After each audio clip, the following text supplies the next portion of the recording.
నమస్కారం. ఈటీవీ 360కి స్వాగతం. ముందుగా ప్రధాన అంశాలు. పల్లెల్లో 1,50,000, పట్టణాల్లో 2 లక్షల గరిష్ట వార్షిక ఆదాయం. రేషన్ కార్డుల జారీకి మంత్రివర్గ ఉపసంఘం ప్రతిపాదనలు.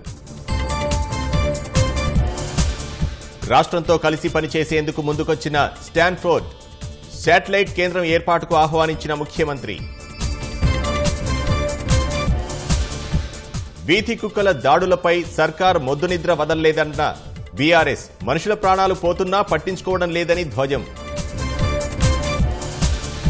2 రాష్ట్రాల సమస్యల పరిష్కారానికి కృషి చేస్తాం, ఇచ్చిపుచ్చుకునే ధోరణితో వెళ్తామని చంద్రబాబు స్పష్టీకరణ.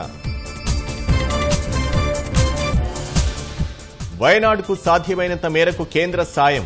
బాధిత ప్రాంతాల్లో పర్యటించిన ప్రధాని.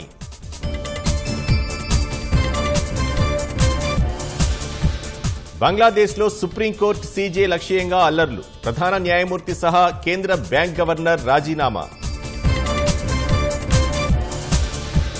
భారత్లో భారీ వార్తతో ముందుకొస్తామంటూ హిండెన్బర్గ్ ప్రకటన. ఎలాంటి ఉపద్రవానికి దారితీస్తోందోనని మార్కెట్ వర్గాల్లో ఆందోళన. ఘనంగా ఈనాడు స్వర్ణోత్సవం. మరో 100 ఏళ్ల భవిష్యత్ ప్రణాళికకు సంకల్పం.